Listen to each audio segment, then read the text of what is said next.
सात संगत जी, प्यार से कहना धान निरंकार जी।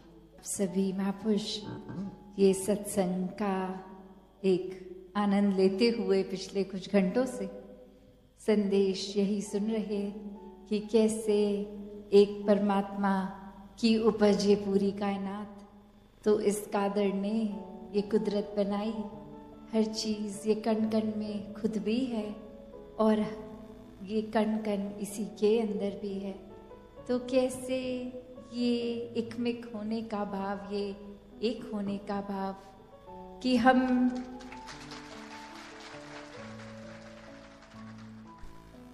जब इस एक परमात्मा की ओट ले लेते हैं तो वाकई ही ये जीवन बहुत ही सुकूनमय हो जाता है।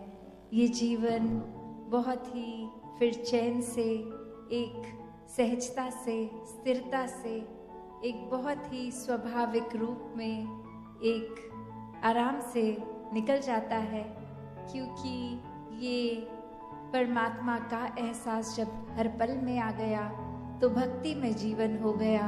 हर पल में फिर ये वही बात जो युगों युगों से संतों ने समझाया है कि उम्र के किस भी पड़ाव में हो, जब इस ब्रह्म ज्ञान द्वारा इस निराकार को, इस परमात्मा को देख लेते हैं तो हर समय की प्राप्ति इसकी हो जाती है। हर समय की भक्ति ये भक्त करते हुए अपने सब कार्यों को निभा लेते हैं। तो कैसे ये परमात्मा के बारे में जब कोई सुनते हैं तो कोई अपने अपने अनुमान लगाता है कि परमात्मा तो यहाँ है, पर ऐसी कोई भी जगह नहीं है जहाँ ये है नहीं, इसकी मौजूदगी है नहीं। तो किस तरह फिर ये अनुमान वाला जीवन नहीं, ये हर समय जो अंग संग पहले से ही है, इसको देखकर फिर ये ऐसा कोई पल नहीं होता जो हम महसूस करते हैं कि कोई दूरी है इस परमात्मा और हमसे।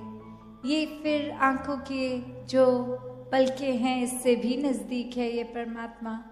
एक समय कोई भी ऐसी कोई चीज़ नहीं है जिसकी हम अगर नज़दीक से नज़दीक भी सोचें तो ये परमात्मा तो उससे भी ज़्यादा नज़दीक है।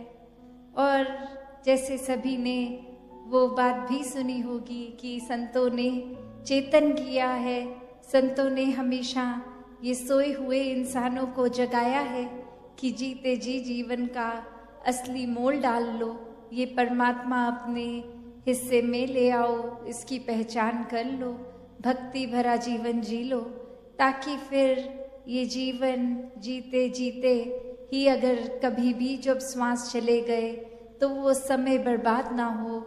जितना भी श्वास से बीत गई तो उसकी कोई बात नहीं, पर जितनी रह गई हैं वो तो इस परमात्मा को देखकर इसके एहसास में जिया जा सकता है। और ये परमात्मा तो कोई कॉम्प्लिकेटेड चीज़ है नहीं, ये तो सबसे ज़्यादा सरल है, सबसे ज़्यादा सहज है, बस बात इसको पहचानने की ही है। तो संतों ने भी यही कहा, मोको कहाँ ढूंढे रे बंदे, मैं तो तेरे पास में, ना तीरथ में, ना मूरत में, ना एकांत निवास में, ना मस्जिद में, ना मंदिर में, ना काशी कैलाश में। तो कैसे ये जो भाव है कि मंदिर मस्जिद में भी नहीं, एक कितनी तीर्थ स्थानों पे भी नहीं, तो बात ही नहीं कि वो वहाँ पे नहीं है परमात्मा, क्योंकि परमात्मा हर जगह है तो वहाँ भी जाहिर सी बात है कि है। पर इंसानों की फितरत ऐसी हो गई है कि ये अंग संग बसे परमात्मा को पहचानने में ही देर लगाते हैं, इस ब्रह्म ज्ञान से नहीं जुड़ते। तो लगता है कि परमात्मा का कोई निर्धारित स्थान बन गया है कि परमात्मा मिलेगा तो वहीं जाकर मिलेगा।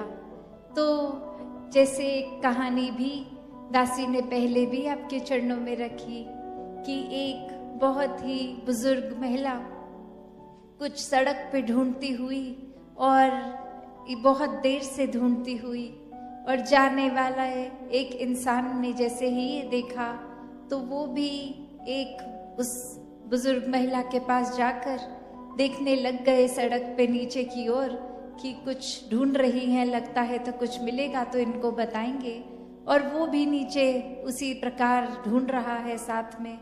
और फिर थोड़ी देर के बाद वो जैसे ही पूछता है कि आप ढूंढ क्या रही हैं, तो वो कहते हैं कि मैं एक सुई ढूंढ रही हूँ, बहुत छोटी सी सुई है।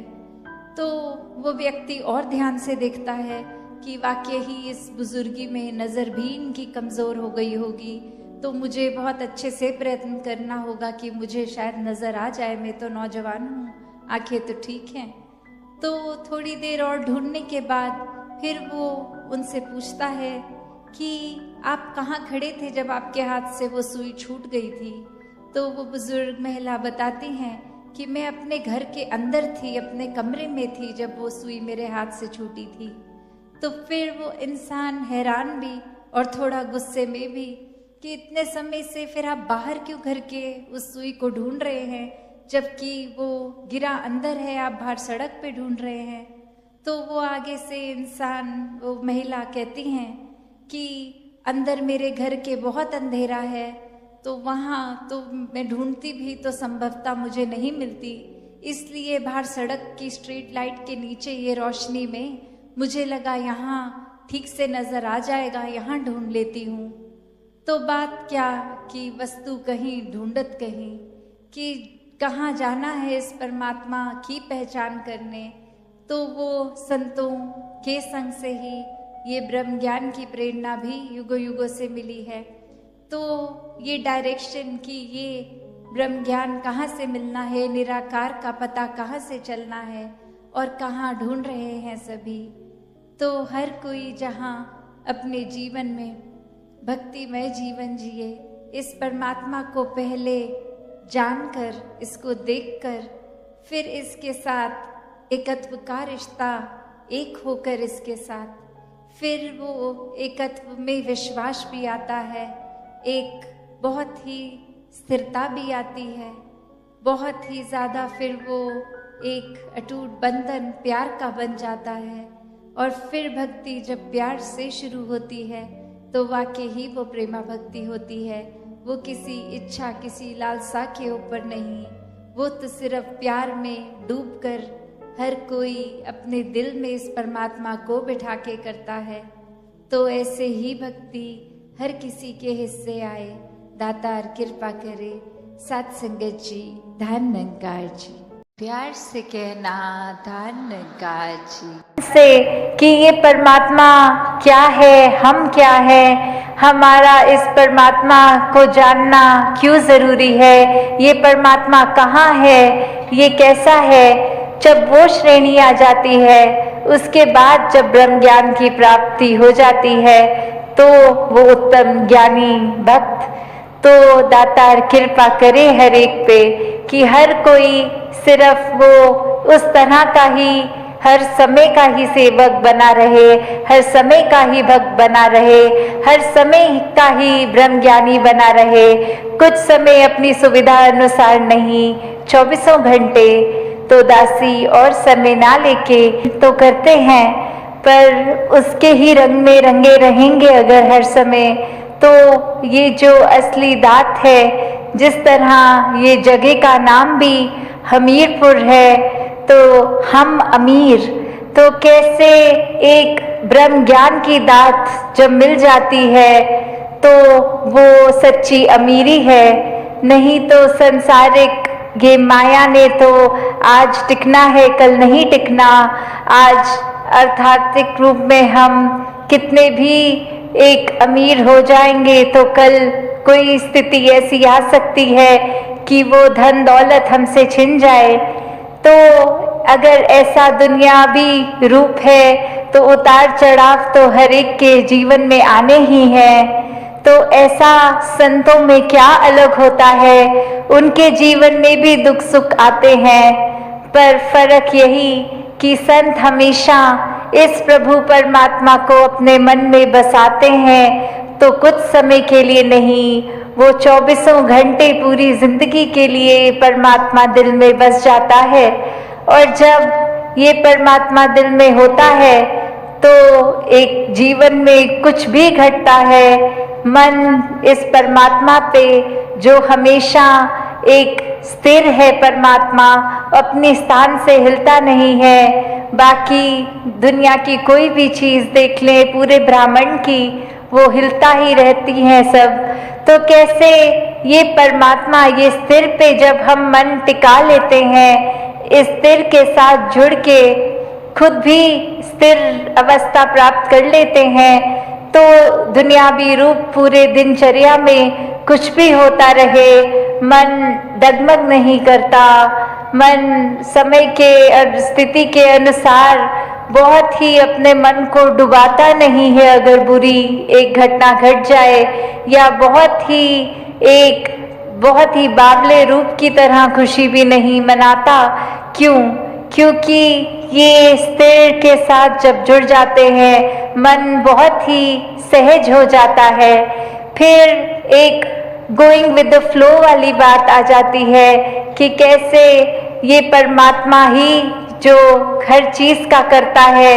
जब मन इस पे टिका लिया, एक अपने आप को इसके हवाले कर दिया, तो फिर ये बात कि ये जो भी कर रहा है, इसका किया सब पूर्ण, सब परफेक्ट एकदम है, तो फिर एक चिंता मन में उस रूप में नहीं आती। फिर यही बात कि जो ये कर रहा है, इसी की रज़ा में राज़ी हैं हम। तो फिर एक कुछ भी हमें मन को खट्टा करने वाली बात नहीं लगती। कोई भी स्थिति एक ऐसी नहीं लगती कि ये परमात्मा ने जीवन में क्यों डाल दिया, या ये ऐसे करता परमात्मा तो ज़्यादा बेहतर होता। नहीं, भक्त तो हमेशा यही कहते हैं, तेरा भाना मीठा लागे, कि कैसे एक जीवन में कुछ भी है, ये चाहे खट्टा भी है तो भी मीठा लगता है।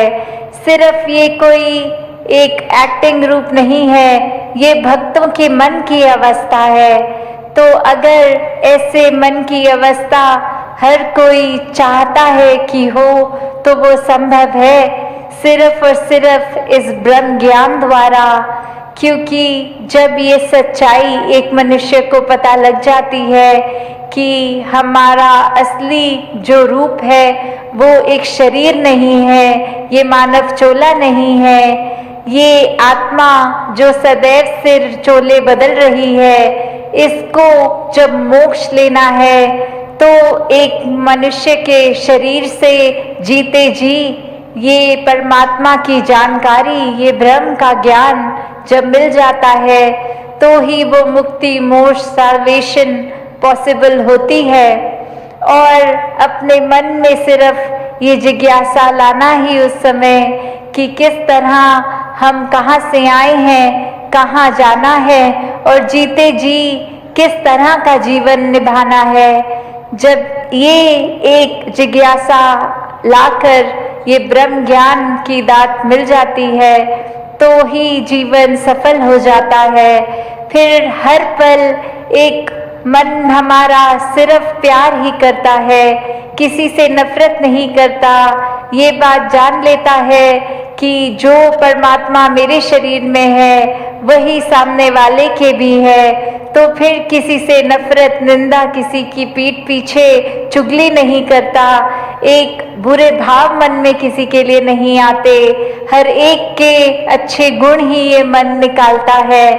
तो ऐसा जीवन जब भक्त जीते हैं तो वाकई ही वो संसार के लिए वरदान बन जाते हैं, और ऐसा ही जीवन हर एक के लिए जीना संभव है। तो क्यों ना, अगर हम मनुष्य हैं तो अपने मानवीय गुणों से ही मनुष्य कहलाए, ना कि सिर्फ मनुष्य के आकार का शरीर है इसलिए मनुष्य हों।